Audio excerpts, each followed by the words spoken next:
Election commission of India কালকে একটা order pass করেছে, সেটাতে আমার মতো অনেক আনওয়ারেন্টেড কমেন্ট আছে, আমাকে মেলাইন করা হয়েছে এবং আমাকে ডিফেমও করা হয়েছে। তো এই মেলাইনিংয়ের এগেনস্টে এবং ডিফেমেশনের এগেনস্টে আমি আলাদা পদক্ষেপ নেব, সে রাইট আমি রিজার্ভ করেছি।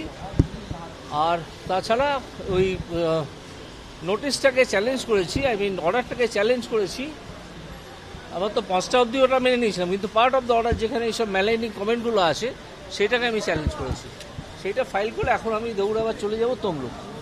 ঠিক আছে, কাকে প্রার্থী করেছে দেখেছেন? সেই ভদ্রলোক কখনো বলছে মমতা বন্দ্যোপাধ্যায়ের মৃত্যু কামনা করছি, কখনো বলছে মমতা ব্যানার্জি কত টাকায় বিক্রি হয়। তার জবাবটা তমলুকের মাটি থেকে আজ থেকে 3 দিন আগে আমি দিয়ে দিয়েছি। তিনি মমতা ব্যানার্জির দাম জানতে চাইছেন। মমতা বন্দ্যোপাধ্যায়ের দামটা কি? পরের বার যখন নরেন্দ্র মোদী আর অমিত শাহর পদলেহন করে প্রণাম করবেন, জিজ্ঞেস করবেন আপনার দিল্লির রাজনৈতিক পিতামহকে, যাকে ভারতবর্ষের 100 কোটি মানুষ প্রধানমন্ত্রী করেছে, সে বাংলার মুখ্যমন্ত্রী আর বাংলার অগ্নিকন্যাকে নিচু হয়ে প্রণাম করে। এটাই মমতা বন্দ্যোপাধ্যায়ের দাম। আজকে অমিত শাহ এলেন, আপনার পাশে প্রবলভাবে দাঁড়ালেন। এই যে আপনার বাড়িতে কালকে যে ঘটনা ঘটলো, কি বলবেন? কি বলবো, প্রতিহিংসার রাজনীতি। অমিত শাহজি যা বলে গেছে তারপরে বলার কিছু আছে? পার্থর যে কোচি গার্লফ্রেন্ড, অপার বাড়ি থেকে 51 কোটি পাওয়া যায়, বিরোধী দলনেতার বাড়ি থেকে খালি হাতে ফিরতে হয়। হঠাৎ এই সময় মমতা ব্যানার্জি 18 তারিখে এসপি কে বলেছে, আমার কাছে রেকর্ড আছে। আর ওই যে উনি এসপি নিখিল আগরওয়ালকে দায়িত্ব দিয়েছিল। আমি হাইকোর্টে আজকে লিভ চেয়েছিলাম, লিভ গ্র্যান্ট করেছে। শুক্রবার হিয়ারিং আছে।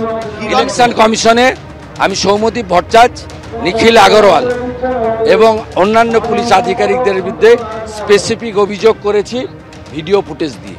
কিরণের বাড়িতেও একই, মানে আত্মসহায়কে একই ঘটনা। আগে সবঙ্গের মণ্ডলের জিএসকেও ধরেছে। এগুলো করে কিছু হবে না, যত করবে ভোটে তত হারবে। ইসকন মন্দিরে কালকে কিছু হয়েছিল, আপনি ইসকন যে ওখানে গেছিল চম্পক চৌধুরীর নেতৃত্বে, সিআইর নেতৃত্বে ওই মন্দিরে গেছিল। মন্দির কর্তৃপক্ষ দরজা খোলেননি, মানে মন্দির গেট থেকে ফিরিয়ে দিয়েছে।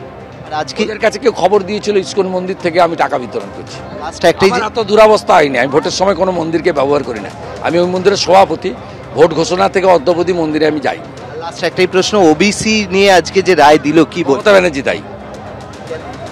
সংবিধানকে বুড়া আঙুল দেখিয়ে করতে গেছেন, তাই অসাংবিধানিক কাজ করলে উচ্চ আদালতগুলো হস্তক্ষেপ করে। অবশ্যই আমরা কথা বললাম শুভেন্দু অধিকারীর সঙ্গে, তিনি জানিয়ে দিলেন যে এই যে পুরো বিষয়, সেই বিষয়টা হয়েছিল শুভেন্দু অধিকারীকে ভয় দেখানোর জন্য, কিন্তু তিনি তাতে এতটুকু ভয় পাননি এবং তিনি পুরো বিষয়টি নিয়ে আদালতের দ্বারস্থ হয়েছেন।